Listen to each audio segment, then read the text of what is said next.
Hello friends, नमस्कार। एक बार पुनः आप सभी का हमारे online platform study with GK channel पर हार्दिक स्वागत है। तो आज की हमारी चर्चा का विषय रहेगा राजनीति विज्ञान नागरिक शास्त्र विषय के अंतर्गत आगामी परीक्षाओं की दृष्टि से पाश्चात्य राजनीतिक विचारक, चिंतक, दार्शनिक, महान यूनानी विचारक अरस्तु से जुड़े महत्वपूर्ण स्मरणीय तथ्य एवं महत्वपूर्ण अभ्यास प्रश्नों को देखने का प्रयास करेंगे। तो आइए शुरुआत करते हैं। यदि आप लोग पहली बार हमारे इस चैनल को देख रहे हैं और आपने अभी तक इसे सब्सक्राइब नहीं किया तो आप इसे जरूर सब्सक्राइब करें और पास बने बेल के आइकन को भी जरूर दबाएं ताकि नेक्स्ट टाइम वीडियो सीरीज का नोटिफिकेशन आपके पास तुरंत पहुंच जाए।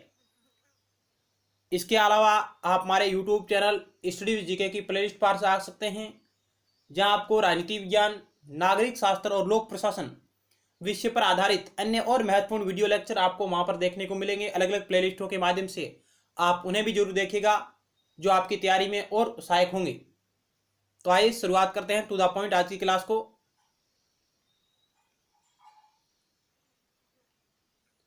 सबसे पहले हम अरस्तु पर आधारित कुछ स्मरणीय तथ्यों को देखेंगे।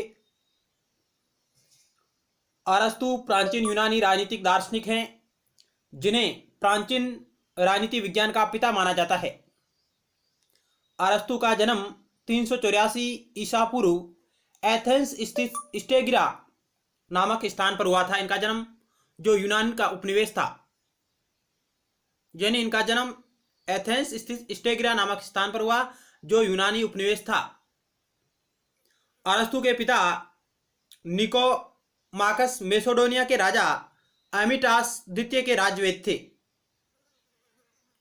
यानी इनके पिताजी मेसिडोनिया के राजा एमिटास द्वितीय के राजवेद थे और चिकित्सा जैसे पारिवारिक पेशे के कारण ही अरस्तु को जीव विज्ञान व वैज्ञानिक पद्धति में रुचि थी। अरस्तु को राजनीति विज्ञान के साथ साथ जीव विज्ञान का भी पिता कहा जाता है। अरस्तु महान प्राचीन यूनानी राजनीतिक दार्शनिक प्लेटो के शिष्य और विश्व विजेता की महत्वाकांक्षा रखने वाले सिकंदर के गुरु थे, यानी प्लेटो को शिष्य और सिकंदर के गुरु है अरस्तु जी। अरस्तु ने अपने ज्ञान पिपासु को तृप्त करने के लिए प्लेटो की अकादमी में प्रवेश लिया। अकादमी किसकी संस्था है? प्लेटो महोदय की है, जबकि लाइसियम संस्था है जो अरस्तु की है। यह भी कुछ महत्वपूर्ण फैक्ट है जो डायरेक्ट परीक्षा में आते हैं। आगे चलते हैं। प्लेटो ने अरस्तु को अकादमी का मस्तिष्क, सर्वोत्तम पाठक और ज्ञान का साकार रूप कहा, यानी अरस्तु को अकादमी का मस्तिष्क, सर्वोत्तम पाठक, ज्ञान का साकार रूप कहा जाता है। यह भी महत्वपूर्ण वेरी वेरी मस्ट पॉइंट है। अरस्तु ने अपनी रचनाएं प्लेटो की तरह संवाद शैली में न लिखकर निबंधात्मक शैली में लिखी है, यानी डायलॉग शैली में न लिखकर निबंधात्मक शैली में उन्होंने अपनी रचनाएं लिखी है। अरस्तु ने कई ग्रंथों की रचना की जिन्हें ऑक्सफोर्ड यूनिवर्सिटी ने 12 भागों में प्रकाशित किया है। यह भी कुछ महत्वपूर्ण तथ्य हैं आपके समक्ष। तो अकादमी का मस्तिष्क, सर्वोत्तम पाठक और ज्ञान का साकार रूप अरस्तु को कहा जाता है, प्लेटो ने कहा। आगे चलते हैं। अरस्तु की सबसे महान कृति पॉलिटिक्स, जो भावना व कल्पना पर आधारित नहीं होकर एक व्यवहारवादी यथार्थवादी विचारों से ओतप्रोत रचना है, यानी अरस्तु की सबसे महान कृति पॉलिटिक्स, जो भावना व कल्पना पर आधारित नहीं होकर व्यवहारवादी वास्तविक यथार्थवादी विचारों से ओतप्रोत रचना है, जिसे बारकर जैसे विद्वान इस रचना को राजनीतिक चिंतन के क्षेत्र में महान कार्य की संज्ञा देते हैं, यानी पॉलिटिक्स रचना को बारकर जैसे विद्वानों ने इसे महान कार्य की संज्ञा दी है। अरस्तु ने परिवार को प्राकृतिक संस्था, नेचुरल इंस्टीट्यूशन माना है। परिवार भी प्राकृतिक संस्था है, यह अरस्तु मानते हैं।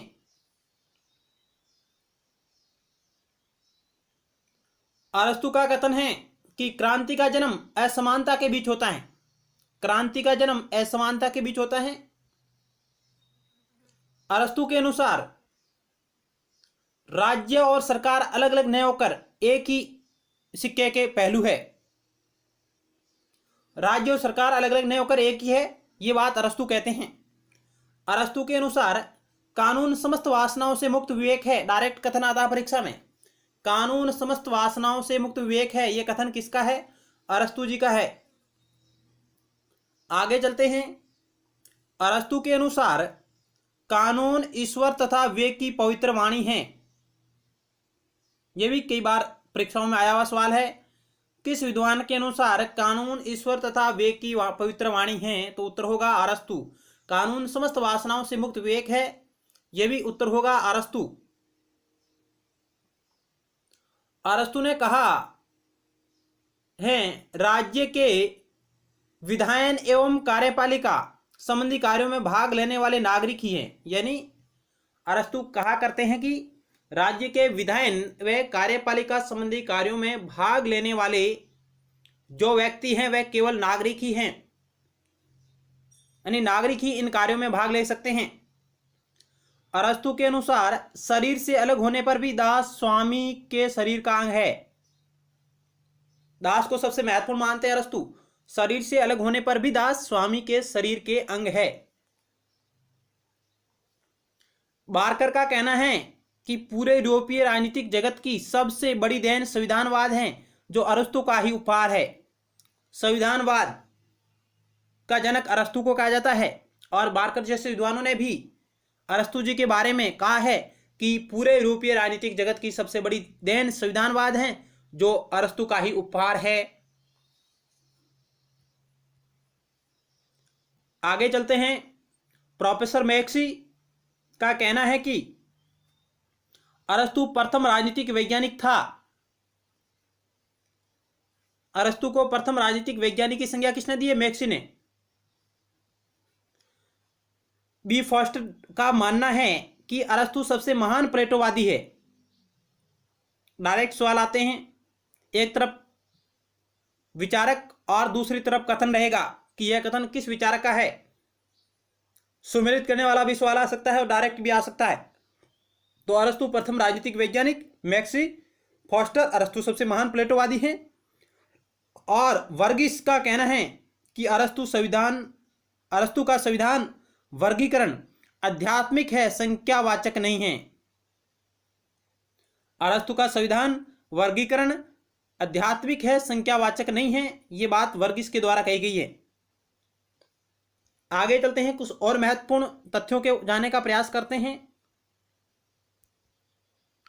डीजी एलन का कथन है कि प्लेटो का न्याय एक दूसरे के कार्यों में असैफ हैं, जबकि अरस्तु का न्याय योग्यता का मापन है। Very very must. D J Allen का कथन है कि प्लेटो का न्याय एक दूसरे के कार्यों में असैफ है, जबकि अरस्तु का न्याय योग्यता का मापन है। अरस्तु के अनुसार व्यक्ति के तमाम नैतिक गुण यानी सद्गुणों का व्यवहारिक रूप ही क्या है? न्याय है। अरस्तु के अनुसार व्यक्ति के तमाम नैतिक गुण यानी सद्गुणों का व्यवहारिक रूप ही क्या है? न्याय है। लॉस्की के अनुसार राज्य संबंधी किसी भी सिद्धांत के सिवाय उसके काल के संदर्भ में समझना असंभव है। यहां तक कि लॉस्की इस बात को स्पष्ट करते हैं कि राज्य संबंधी किसी भी सिद्धांत के सिवाय या अलावा उसके काल के संदर्भ में समझना असंभव है, बहुत ही कठिन है। ये बात लॉस्की अरस्तु के बारे में कहते हैं। आगे मैक्स लर्नर जैसे विद्वान आते हैं। उन्होंने कहा कि अरस्तु की पॉलिटिक्स सरकार के विज्ञान और उसकी कला पर एक निबंध है। अरस्तु की पॉलिटिक्स को सरकार के विज्ञान और उसकी कला पर एक निबंध के रूप में उसे संज्ञा प्रदान करते हैं मैक्स लर्नर। आगे आते हैं डीडी मैक्लिवेन। मैक्लिवेन का कथन है कि अरस्तु की पॉलिटिक्स एक व्यवहारिक पुस्तक है और वह प्रथमतः संविधान निर्माता की पथ प्रदर्शिका है। अरस्तु की पॉलिटिक्स एक व्यवहारिक पुस्तक है, वह प्रथमतः संविधान निर्माता की पथ प्रदर्शिका है। यह बात भी मैक्लिवेन के द्वारा कही गई है।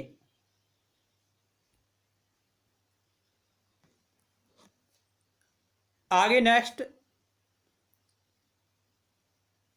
एक और महत्वपूर्ण विद्वान आते हैं, फॉस्टर। उन्होंने कहा कि पॉलिटिक्स राजनीतियों की हैंडबुक है। अरस्तु की रचना पॉलिटिक्स को राजनीतिज्ञों की हैंडबुक के रूप में परिभाषित करने का प्रयास करते हैं, जिसमें यूनानी राज्यों के अनुभव से प्राप्त शुद्ध विवेक भरा हुआ है।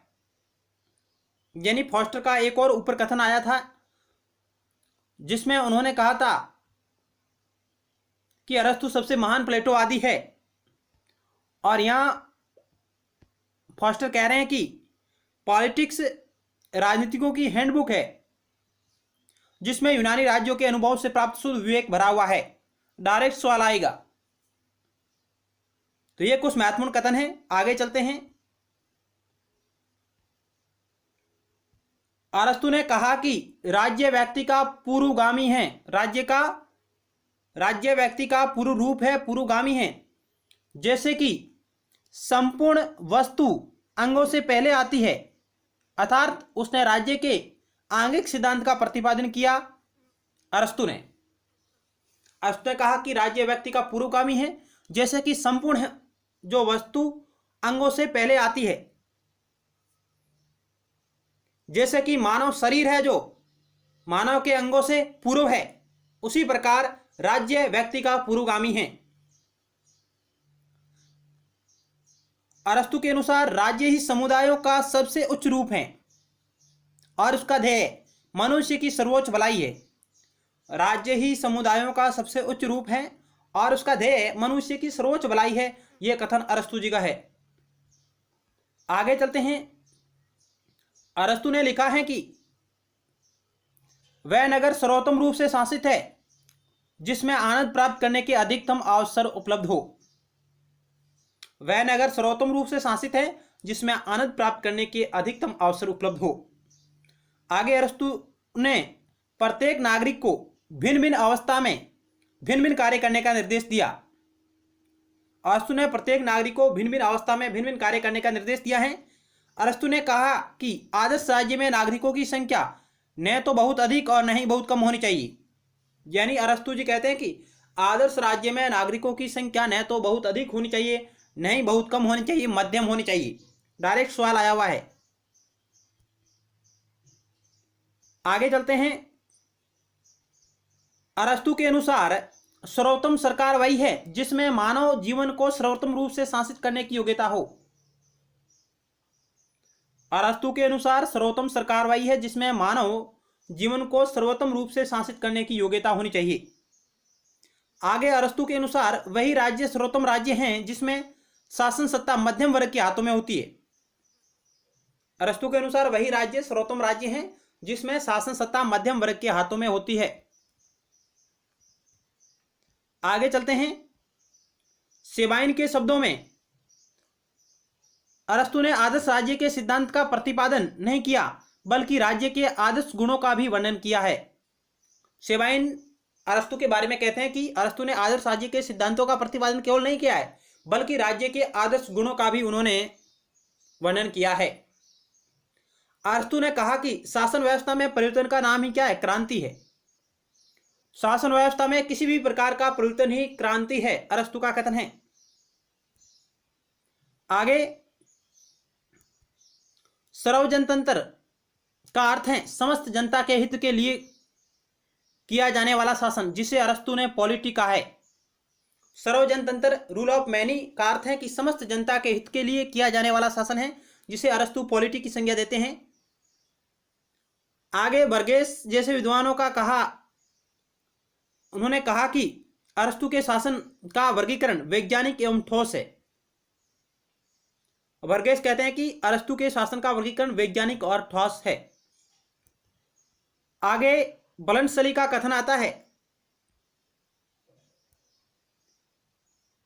कि अरस्तु का संविधान वर्गीकरण पूर्णतया लौकिक है क्योंकि उसने धर्म और राजनीति में संबंध स्थापित करने का कोई प्रयत्न नहीं किया। अरस्तु का संविधान वर्गीकरण पूर्णतया लौकिक है क्योंकि उसने धर्म और राजनीति में संबंध स्थापित करने का कोई प्रयत्न नहीं किया है। आगे अंतिम कथन है हरमन के शब्दों में अरस्तु का वर्गीकरण मुख्य रूप से न्याय पर आधारित है। उसने न्याय के आधार पर ही संविधानों को शुद्ध व विकृत कहा। बहुत अच्छा सवाल हो सकता है। हरमन के शब्दों में अरस्तु का वर्गीकरण मुख्य रूप से न्याय पर आधारित है और उसने न्याय के आधार पर ही संविधानों को शुद्ध और विकृत रूपों में बांटा है। उन्होंने संविधान को 6 भागों में बांटा है, जिनमें 3 शुद्ध रूप है और 3 विकृत रूप है।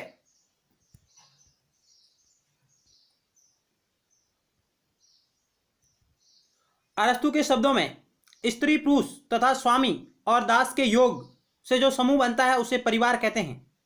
यानी अरस्तु के शब्दों में स्त्री, पुरुष तथा स्वामी और दास के योग से जो समूह बनता है उसे परिवार कहते हैं। अरस्तु ने परिवार का महत्व अधिक से अधिक मनोवैज्ञानिक माना है। अरस्तु ने लिखा है कि सद्गुणी राज्य न तो अलपतंत्रीय कसौटी और न ही जनतंत्रीय कसौटी को मानेगा तथा केवल गुणवान व्यक्तियों को सम्मान और पद देगा। यानी अरस्तु कहते हैं कि सद्गुणी राज्य न तो अलपतंत्रीय कसौटी को मानेगा और न ही जनतंत्रीय कसौटी को मानेगा, वह तो केवल गुणवान व्यक्तियों को सम्मान देगा और पद उन्हें देगा।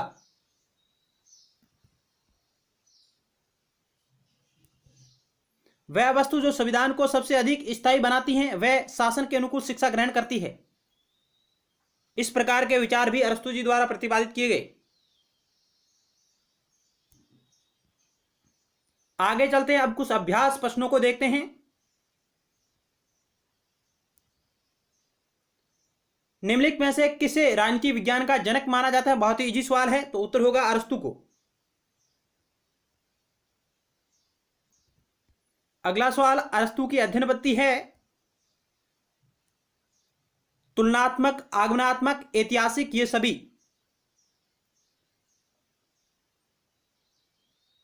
तो ऑप्शन डी राइट होगा, ये सभी। तुलनात्मक भी है, इन्होंने 158 देशों के संविधानों का अध्ययन किया है। आगमनात्मक पद्धति है, ऐतिहासिक पद्धति है, उपरोक्त सभी। अरस्तु के बाद यदि किसी विद्वान ने आगमनात्मक पद्धति का एक बड़े रूप में, एक व्यापक रूप में प्रयोग किया है तो वह है मैकियावेली जी।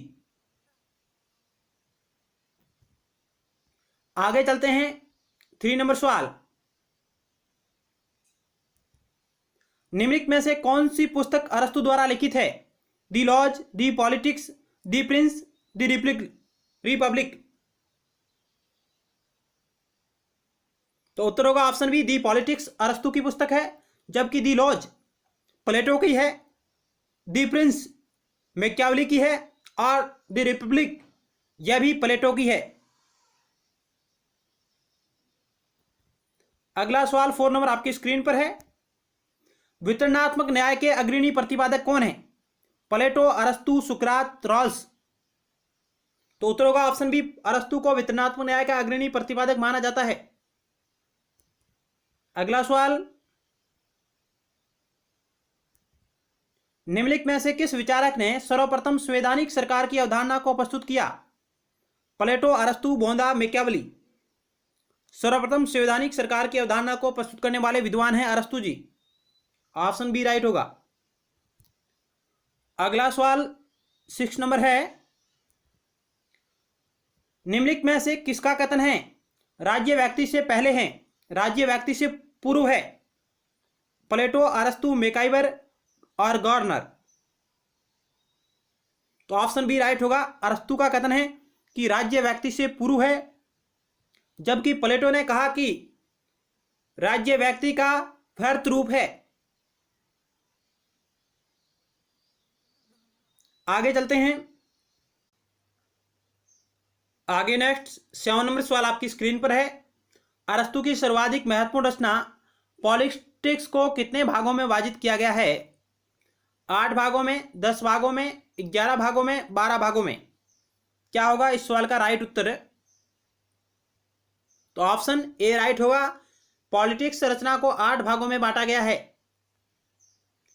अगला सवाल 8 नंबर आपकी स्क्रीन पर रहा, ये निम्नलिखित वक्तव्यों पर विचार कीजिए और उपयुक्त में से कौन सा सही है, कौन कौन से सही है उसको आपको चयन करना है। आपको निम्न कथनों पर विचार करते हुए सही कूट का प्रयोग करना है। तो आइए एक एक करके देखते हैं। अरस्तु ने आनुपातिक समानता के सिद्धांत को प्रस्तुत किया है। दूसरा कथन, अरस्तु के अनुसार व्यक्ति के तमाम नैतिक गुण यानी सद्गुणों का व्यवहारिक रूप ही न्याय है।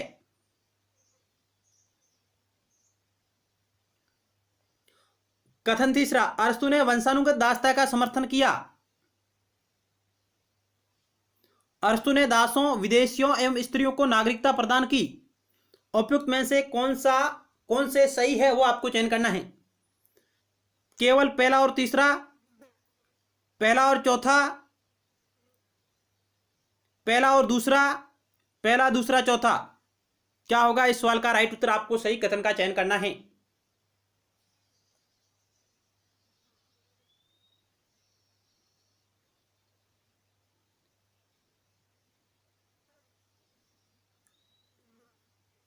तो आइए राइट उत्तर को चेक करते हैं। ऑप्शन सी राइट होगा, केवल पहला और दूसरा कथन राइट है।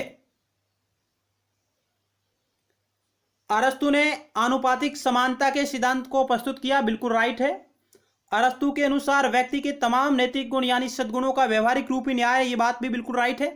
जबकि अरस्तु ने वंशानुगत दासता का समर्थन किया, ये बात बिल्कुल गलत है। अरस्तु ने दासों, विदेशियों एवं स्त्रियों को नागरिकता प्रदान की, ये बात भी बिल्कुल गलत है। अरस्तु दासों है, विदेशियों है, स्त्रियों को नागरिकता से वंचित रखता है। तो इस प्रकार ऑप्शन पहला व दूसरा राइट है, यानी ऑप्शन सी राइट होगा।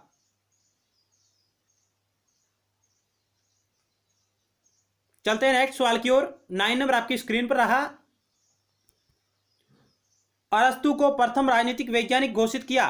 मैक्सी ने, बार्कर ने, रसेल ने, वेबर ने।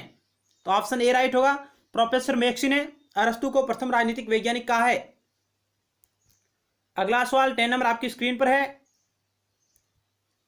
अरस्तु के अनुसार तमाम सद्गुणों का योग क्या है? पूर्ण न्याय है, विशिष्ट न्याय है, शोधन न्याय है, वितरणात्मक न्याय है। तो ऑप्शन ए राइट होगा, अरस्तु के अनुसार तमाम सद्गुणों का योग पूर्ण न्याय है। अगला सवाल, निम्नलिखित में से यह किसका विचार है कि समानता अप्राकृतिक एवं अवांछनीय है? समानता अप्राकृतिक एवं अवांछनीय है।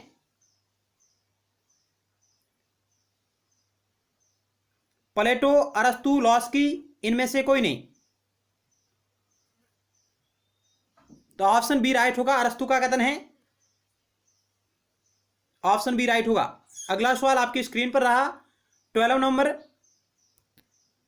अरस्तु के शिक्षा सिद्धांत का सर्वाधिक महत्वपूर्ण उद्देश्य है कानून से परिचित होना, प्रजातांत्रिक शिक्षा प्राप्त करना, कर्तव्यों पर बल देना, उपयुक्त में से कोई नहीं। तो ऑप्शन ए राइट होगा, कानून से परिचित होना। अगला सवाल आपकी स्क्रीन पर रहा 13 नंबर। अरस्तु ने क्रांति के कारणों को बांटा है। सामान्य कारण, विशिष्ट कारण, विशिष्ट शासन प्रणालियों में क्रांति के विशिष्ट कारण, उपयुक्त सभी। तो ऑप्शन डी राइट होगा, इन सभी। सामान्य कारण, विशिष्ट कारण और विशिष्ट शासन प्रणालियों में क्रांति के विशिष्ट कारण, ऑप्शन डी राइट होगा। अगला सवाल 14 नंबर आपकी स्क्रीन पर है। अरस्तु के अनुसार क्रांति है शासन में किसी भी प्रकार का परिवर्तन, संविधान में संशोधन या परिवर्तन, सत्ताधारियों या शासकों में परिवर्तन। तो ऑप्शन डी राइट होगा, ऑप्शन डी, क्योंकि शासन में किसी भी प्रकार का परिवर्तन ही क्रांति अरस्तु कहते हैं, इसलिए ये दोनों ऑप्शन उसमें शामिल हो सकते हैं। तो ऑप्शन डी राइट होगा सबसे उपयुक्त आंसर। अगला सवाल, अरस्तु ने क्रांति के जिन विशिष्ट कारणों की चर्चा की है उनमें निम्नलिखित में से कौन सा नहीं है? अरस्तु ने क्रांति के जिन विशिष्ट कारणों की चर्चा की उनमें निम्नलिखित में से कौन सा शामिल नहीं है, वो आपको चयन करना है। राज्य में शासकों द्वारा निरंकुश व्यवहार, राज्य में असमान विकास, राज्य परिवार के सदस्यों में आंतरिक कलह एवं द्वेष, राज्य में परस्पर विरोधी वर्ग की उपस्थिति। अरस्तु ने क्रांति के जिन विशिष्ट कारणों की चर्चा की उनमें निम्नलिखित में से कौन नहीं है, वो आपको चयन करना है। तो ऑप्शन सी राइट होगा कि राज परिवार के सदस्यों में आंतरिक कलह एवं द्वेष ये विशिष्ट कारणों में शामिल नहीं है, जबकि ए, सी और डी इसमें शामिल है। सॉरी, ए, बी और डी है जो इसमें शामिल रहेंगे विशिष्ट कारणों में, जबकि ऑप्शन सी उसमें शामिल नहीं है। राज परिवार के सदस्यों में आंतरिक कलह एवं द्वेष, यह ऑप्शन इस 15 नंबर सवाल का राइट उत्तर होगा। बाकी ये उसमें शामिल है, ए, बी और डी। अगला सवाल,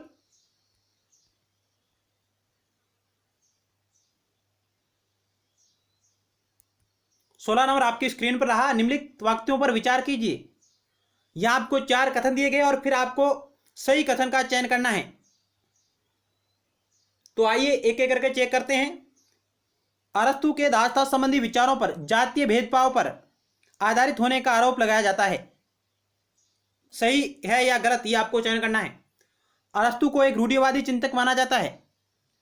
अरस्तु के दासता संबंधी विचारों को अमनोवैज्ञानिकता पर आधारित बताया जाता है। आलोचकों के अनुसार अरस्तु की दासता अन्याय एवं शोषण पर आधारित है। उपयुक्त में से कौन कौन से कथन सही है वो आपको चयन करना है।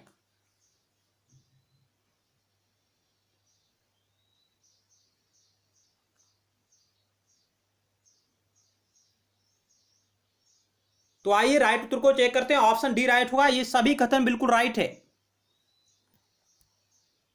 ऑप्शन डी राइट होगा कि अरस्तु के दासता संबंधी विचारों पर जातीय भेदभाव पर आधारित होने का आरोप लगाया जाता है। बिल्कुल राइट है। अरस्तु एक रूढ़िवादी चिंतक माना जाता है क्योंकि अरस्तु तत्कालीन समय में जो परिवर्तन हो रहे थे उन परिवर्तनों के साथ वह चलना नहीं पसंद करता था। अरस्तु के दासता संबंधी विचारों को अमनोवैज्ञानिकता पर आधारित बताया गया है और आलोचकों के अनुसार अरस्तु की दासता अन्याय एवं शोषण पर आधारित है। ये बात भी बिल्कुल राइट है। तो ऑप्शन डी राइट होगा। तो आज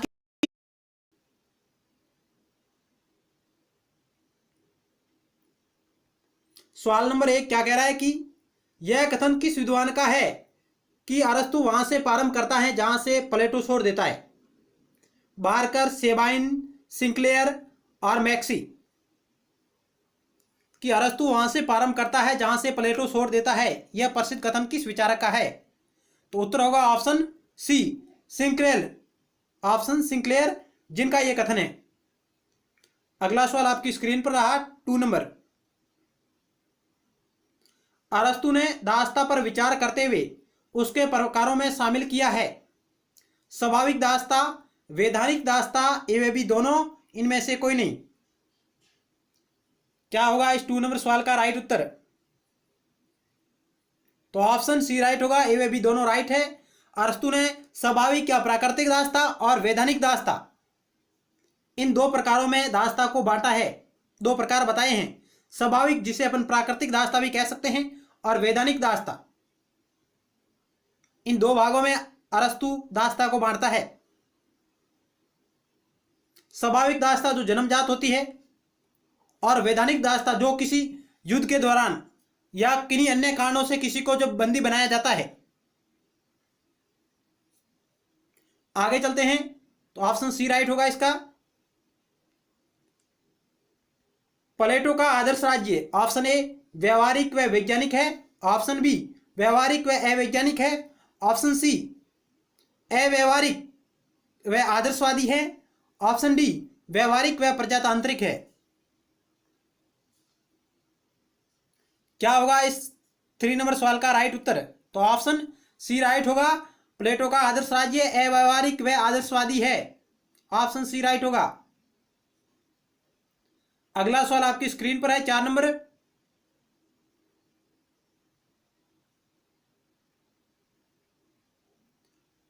जहां आपको कथन और कारण दिया गया है। कथन ए कह रहा है कि शिक्षा एवं साम्यवाद प्लेटो के आदर्श राज्य का आधार स्तंभ है। कारण यानी रीजन कह रहा है कि शिक्षा का स्वरूप सकारात्मक है क्योंकि यह चरित्र के निर्माण से संबंधित है, जबकि साम्यवाद का स्वरूप नकारात्मक है क्योंकि यह अभिभावक वर्ग पर नियंत्रण लगाता है। कौन सा एक सही है। ए आर दोनों सही और ए की सही व्याख्या आर करता है। ऑप्शन बी ए आर दोनों सही और ए की सही व्याख्या आर नहीं करता है। ऑप्शन सी ए सही परंतु आर गलत और ऑप्शन डी ए गलत परंतु आर सही। तो आपको राइट उत्तर का चयन करना है। इस 4 नंबर सवाल का वेरी वेरी मस्ट सवाल है। तो आइए राइट उत्तर को चेक करते हैं। ऑप्शन ए राइट होगा। ए आर दोनों सही है और ए है ए की सही व्याख्या आर करता है, यानी आर है जो ए की सही व्याख्या करता है। ऑप्शन ए राइट होगा कि शिक्षा एवं साम्यवाद प्लेटो के आदर्श राज्य का आधार स्तंभ है। बिल्कुल बात राइट है। और शिक्षा का स्वरूप सकारात्मक है क्योंकि ये चरित्र के निर्माण से संबंधित है, जबकि साम्यवाद का स्वरूप नकारात्मक है क्योंकि यह विवाह वर्ग पर नियंत्रण लगाता है। ये दोनों बातें बिल्कुल सही है और आर है जो एक ही सही व्याख्या करता है। अगला सवाल आपकी स्क्रीन पर रहा 5 नंबर। अरस्तु को माना जाता है प्राचीन राजनीति विज्ञान का जनक, आधुनिक राजनीति विज्ञान का जनक, प्राचीन राजनीतिक दर्शन का जनक, उपयुक्त में से कोई नहीं। तो ऑप्शन ए राइट होगा। अरस्तु महोदय को प्राचीन राजनीति विज्ञान का जनक माना जाता है। ऑप्शन ए राइट होगा। जबकि प्राचीन राजनीतिक दर्शन का जनक प्लेटो को माना जाता है। और ऑप्शन बी आपके लिए रहेगा। इसका उत्तर आप कमेंट बॉक्स में देंगे कि आधुनिक राजनीति विज्ञान का जनक किसको माना जाता है। इसका उत्तर आप कमेंट बॉक्स के माध्यम से दीजिएगा। अगला सवाल आपकी स्क्रीन पर रहा 6 नंबर। अरस्तु का जन्म कब हुआ? 384 ईस्वी में, 427 ईस्वी में, 427 ईसा पूर्व में और 384 ईसा पूर्व में। तो इस सवाल का राइट उत्तर का ऑप्शन डी 384 ईसा पूर्व में अरस्तु का जन्म हुआ था मित्रों। ऑप्शन डी राइट होगा। अगला सवाल 7 नंबर आपकी स्क्रीन पर रहा। अरस्तु के द्वारा भी एक अध्ययन संस्थान की स्थापना की गई जिसका नाम है लाइसियम, राइसियम, अकादमी, इनमें से कोई नहीं। तो ऑप्शन ए राइट होगा। लाइसियम नामक संस्था की स्थापना अरस्तु के द्वारा की गई थी, जबकि अकादमी संस्था है जो प्लेटो की है।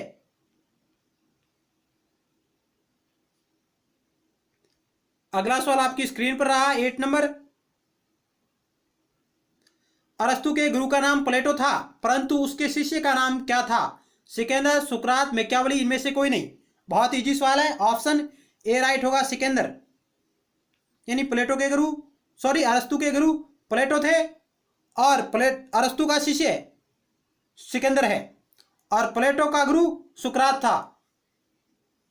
यानी सुकरात का शिष्य प्लेटो, प्लेटो का शिष्य अरस्तु और अरस्तु का शिष्य सिकंदर। अगला सवाल आपकी स्क्रीन पर रहा 9 नंबर। अकादमी प्लेटो द्वारा स्थापित था जिसमें अरस्तु ने भी दाखिला लिया। दाखिला यानी प्रवेश के वक्त अरस्तु की उम्र क्या थी? जिस समय अरस्तु अकादमी नामक विद्यालय में प्रवेश लेता है तो उस समय उसकी उम्र क्या थी? 18 वर्ष, 38 वर्ष, 58 वर्ष, 78 वर्ष। क्या होगा इस 9 नंबर सवाल का राइट उत्तर? इस प्रकार के भी सवाल कई बार परीक्षाओं में आए हैं। तो इस सवाल का राइट उत्तर होगा ऑप्शन ए। 18 वर्ष की आयु में प्लेटो ने अकादमी नामक शिक्षण संस्था में प्रवेश लिया था। ऑप्शन ए राइट होगा। अगला सवाल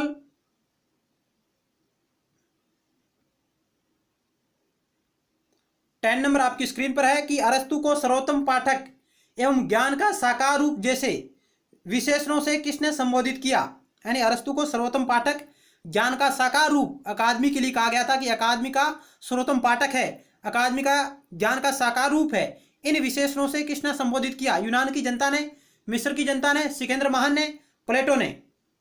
तो उत्तर होगा ऑप्शन डी। प्लेटो ने कहा था कि यह अकादमी का सर्वोत्तम पाठक है, ज्ञान का साकार रूप है अरस्तु। यह कथन प्लेटो का है।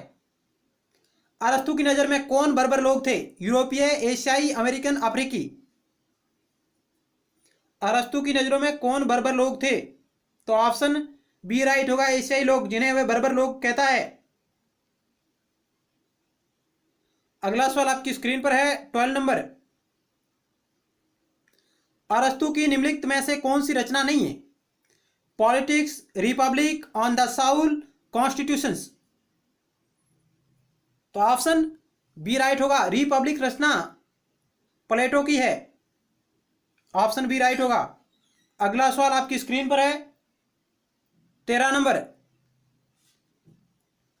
अरस्तु का महत्वपूर्ण ग्रंथ पॉलिटिक्स कितने भागों में विभाजित है? 2 भागों में, 4 भागों में, 8 भागों में, 16 भागों में। तो ऑप्शन सी राइट होगा। पॉलिटिक्स को 8 भागों में बांटा गया है। ऑप्शन सी राइट होगा। अगला सवाल 14 नंबर आपकी स्क्रीन पर है। अरस्तु ने अपने क्रांति विषयक सिद्धांतों का प्रतिपादन पॉलिटिक्स के किस भाग या पुस्तक में किया है? यानी अरस्तु के द्वारा जो क्रांति पर अपने विचार दिए गए थे वो पॉलिटिक्स के किस भाग में है? तीसरे भाग में, पांचवें भाग में, सातवें भाग में, इनमें से कोई नहीं। तो ऑप्शन बी राइट होगा। पॉलिटिक्स का जो पांचवा भाग है उसमें क्रांति विषयक विचार प्रतिपादित किए गए अरस्तु द्वारा। तो ऑप्शन बी राइट होगा। अगला सवाल 15 नंबर आपकी स्क्रीन पर है। निम्नलिखित में से कौन सी रचना अरस्तु की नहीं है? Categories, period analytics, posterior analytics और लॉज। तो ऑप्शन डी राइट होगा। लॉज रचना है जो, यह प्लेटो की है, जबकि बाकी रचनाएं अरस्तु महोदय की है।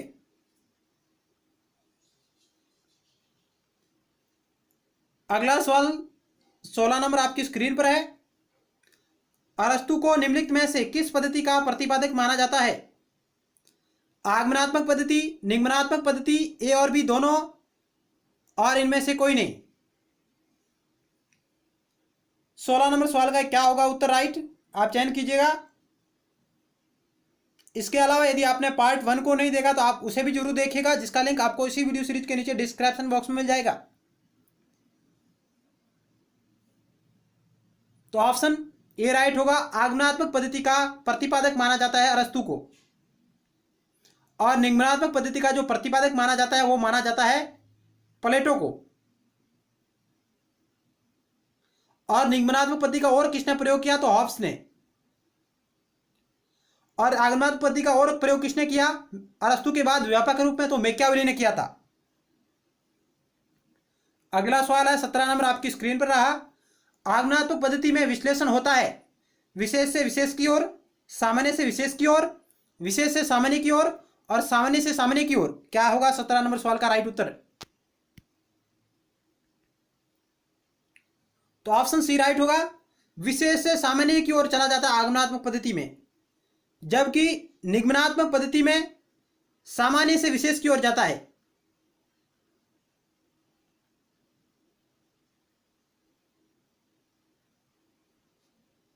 यानी निगमनात्मक पद्धति में सामान्य से विशेष की ओर चला जाता है, जबकि आगमनात्मक पद्धति में विशेष से सामान्य की ओर जाता है।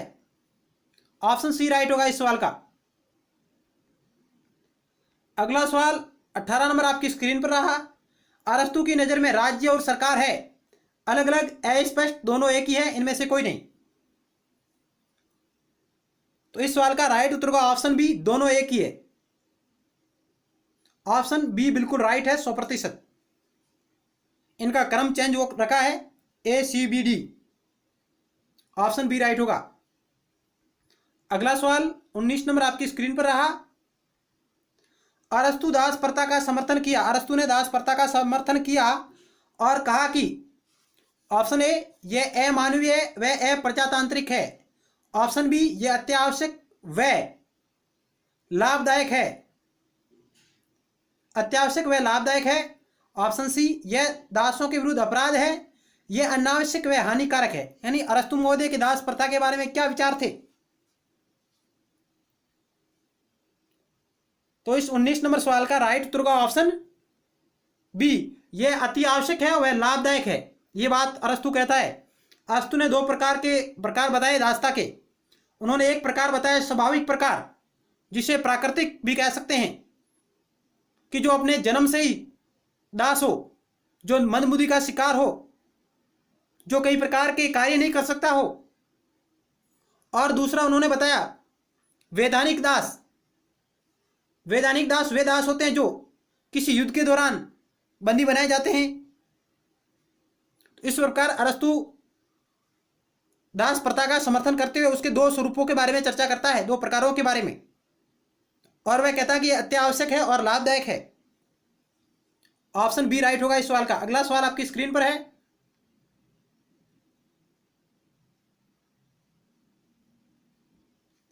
किसने कहा है कि अरस्तु का संविधान वर्गीकरण आध्यात्मिक है, संख्यात्मक नहीं है? Jailer, foster, Barker, Varghese.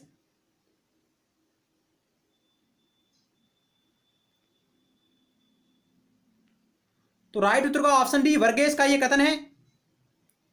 उन्होंने कहा कि अरस्तु का संविधान का वर्गीकरण आध्यात्मिक हैं, संख्यात्मक नहीं। ऑप्शन डी राइट होगा। अगला सवाल 21 नंबर आपकी स्क्रीन पर रहा, जहां आपको लिस्ट 1 को लिस्ट 2 से सुमेलित करना है। दासता का सिद्धांत, नागरिकता का सिद्धांत, क्रांति का सिद्धांत, आदर्श राज्य का सिद्धांत। कौन सा सिद्धांत पॉलिटिक्स के किस पुस्तक में वर्णित है, यानी किस भाग में वर्णित है? पॉलिटिक्स की पहली पुस्तक, पॉलिटिक्स की तीसरी पुस्तक, पॉलिटिक्स की पांचवी पुस्तक, पॉलिटिक्स की सातवीं पुस्तक। पॉलिटिक्स के कुल 8 पार्ट है, यानी भाग कह सकते हैं अपन। तो कौन सा विचार पॉलिटिक्स के किस भाग में निहित है? तो आइए एक एक करके चेक करते हैं। दासता का सिद्धांत, दासता का सिद्धांत पॉलिटिक्स की पहली पुस्तक में वर्णित है, यानी ए आपका 1 से सुमेलित होगा। क्रांति विषयक सिद्धांत, नागरिकता का सिद्धांत है जो पॉलिटिक्स की तीसरी पुस्तक में वर्णित है। सॉरी, हाँ, 2 से सुमेलित होगा। नागरिकता का सिद्धांत पॉलिटिक्स की तीसरी पुस्तक में सुमेलित है, जबकि क्रांति विषयक सिद्धांत पॉलिटिक्स की 5वीं पुस्तक में है, और आदर्श राज्य का सिद्धांत पॉलिटिक्स की 7वीं पुस्तक में है। दासता का सिद्धांत पॉलिटिक्स की पहली पुस्तक, नागरिकता का सिद्धांत पॉलिटिक्स की तीसरी पुस्तक, और क्रांति का सिद्धांत पॉलिटिक्स की 5वीं पुस्तक, और आदर्श राज्य का सिद्धांत पॉलिटिक्स की 7वीं पुस्तक। पॉलिटिक्स के कुल 8 भाग है, 8 पुस्तकें हैं। अगला सवाल आपकी स्क्रीन पर आ 22 नंबर।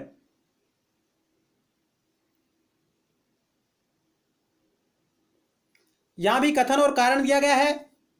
कथन ए कह रहा है कि अरस्तु के किसी भी प्रामाणिक बोध के द्वारा इस विचार का समर्थन नहीं किया जा सकता कि उसकी दार्शनिक व्यवस्था प्लेटो के विपरीत थी। तर्क यानी कारण कह रहा है कि अरस्तु की व्यवस्था प्लेटो की व्यवस्था की त्रुटियों से मुक्त आदर्शवाद को दार्शनिक रूप देने का एक प्रयास है। फिर आपको 4 कथन दिए गए हैं, कौन सा कथन राइट है वो आपको चयन करना है।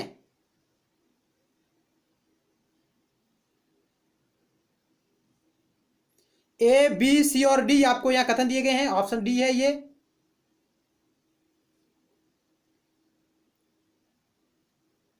तो राइट उत्तर का ऑप्शन ए आर दोनों सही है, और आर ए की सही व्याख्या करता है, सही स्पष्टीकरण है। ऑप्शन ए राइट होगा इस 22 नंबर सवाल का। ऑप्शन ए राइट है, ए आर दोनों सत्य हैं, और आर ए का सही स्पष्टीकरण है। यानी अरस्तु के किसी भी प्रामाणिक बोध के द्वारा इस विचार का समर्थन नहीं किया जा सकता कि उसकी दार्शनिक व्यवस्था प्लेटो के विपरीत थी, क्योंकि अरस्तु की व्यवस्था प्लेटो की व्यवस्था की त्रुटियों से मुक्त आदर्शवाद को दार्शनिक रूप देने का एक प्रयास था। तो ऑप्शन ए आपका राइट है, ए आर दोनों सही है, और आर ए का सही स्पष्टीकरण है। अगला सवाल आपकी स्क्रीन पर रहा। यहां भी आपको कथन और कारण दिया गया है। कथन ए कह रहा है कि मैकियावेलीवाद नैतिकता के दोहरे मानदंड का समर्थन करता है। यानी मैकियावेलीवाद नैतिकता के दोहरे मानदंड का समर्थन करता है, जिसमें एक तो शासक के लिए जबकि दूसरा निजी नागरिकों के लिए। और कारण कह रहा है कि राज्य के निर्माता के रूप में शासक न सिर्फ कानून से परे हैं बल्कि नैतिकता से भी परे हैं। फिर आपको सही कूट का चयन करना है। यहां भी 4 ऑप्शन दिए गए, ए, बी, सी और डी। ये डी है ऑप्शन अंतिम।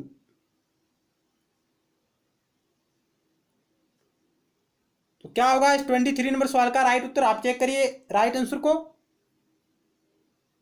तो ऑप्शन ए राइट होगा, ए आर दोनों सही है, और आर ए की सही व्याख्या है। मैकियावेलीवाद नैतिकता के दोहरे मानदंड का समर्थन करता है। कैसे करता है? क्योंकि एक तो शासक के लिए है और दूसरा निजी नागरिकों के लिए। क्यों है? क्योंकि राज्य के निर्माता के रूप में शासक न सिर्फ कानून से परे होता है बल्कि नैतिकता से भी परे होता है। यह बात मैकियावेली अपने विचारों में कहते हैं। ऑप्शन ए राइट होगा।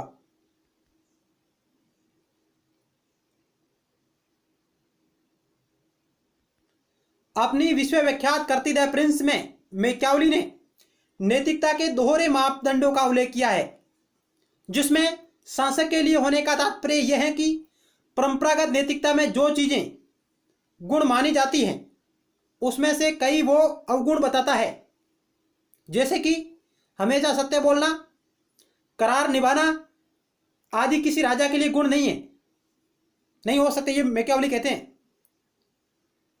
उसके अनुसार, मैकियावेली के अनुसार व्यक्तिगत फायदे के लिए गलत साधन का उपयोग करना अवगुण है, लेकिन पब्लिक स्पिरिट उत्पन्न करने के लिए यानी पब्लिसिटी उत्पन्न करने के लिए गलत साधन भी नैतिक है, यह मैकियावेली कहते हैं।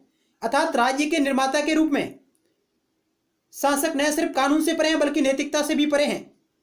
यानी मैकियावेली का कहना है कि राजा को अनैतिक साधनों अपनाने से नहीं हिचकिचाना चाहिए।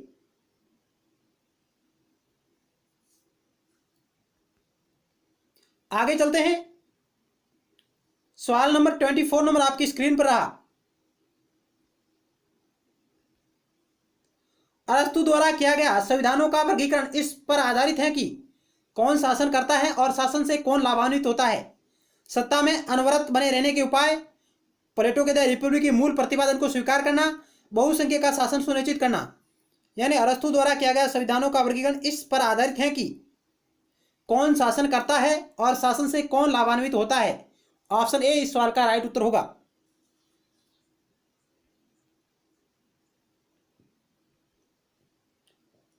अरस्तु को तुलनात्मक राजनीति का जनक माना जाता है।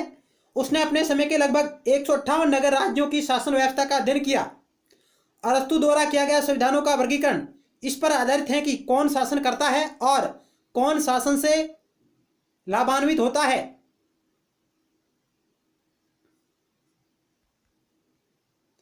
अगला सवाल 25 नंबर आपकी स्क्रीन पर है। निम्नलिखित में से कौन तुलनात्मक पद्धति में अरस्तु के योगदान के संबंध में सही है, वो आपको चयन करना है। तुलनात्मक पद्धति के संदर्भ में यहां आपको कथन दिए गए 4 और फिर आपको सही कूट का चयन करना है। और कथन पहला है कि तत्कालीन विद्यमान राजनीतिक प्रणालियों का अध्ययन अरस्तु द्वारा किया गया। कथन भी है कि राजनीति के एक आनुभाविक विज्ञान का विकास करना अरस्तु का उद्देश्य था तुलनात्मक पद्धति के माध्यम से, और तुलनात्मक पद्धति के माध्यम से आदर्श प्रकार पर पहुंचना और तुलनात्मक पद्धति के माध्यम से अमूर्त विचारों को व्यवहार में लागू करना। अरस्तु तुलनात्मक पद्धति में अरस्तु का क्या योगदान है? A C, A B, B D, C D. आपको राइट कथन का चयन करना है। तो आइए चेक करते हैं। 25 नंबर सवाल का राइट उत्तर का ऑप्शन बी, यानी ए और बी दोनों सही है।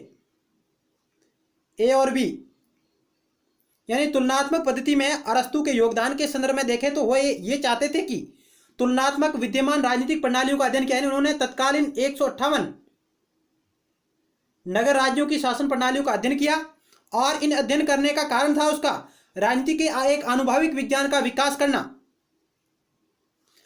वह इन तुलनात्मक पद्धतियों का अध्ययन करके आदर्श प्रकार पर नहीं पहुंचना चाहता था, नहीं वह अमूर्त विचारों को व्यवहार में लागू करना चाहता था। ऑप्शन बी राइट होगा। तो आज हमने अरस्तु पार्ट 2 में कुछ और महत्वपूर्ण अभ्यास प्रश्नों के बारे में चर्चा की। जरूर आपको हमारा प्रयास अच्छा लगा। आपने यदि पार्ट 1 को नहीं देखा तो आप उसे भी जरूर देखिएगा। मिलते हैं नेक्स्ट टाइम एक नए टॉपिक के साथ और महत्वपूर्ण सवालों के साथ। तब तक के लिए धन्यवाद।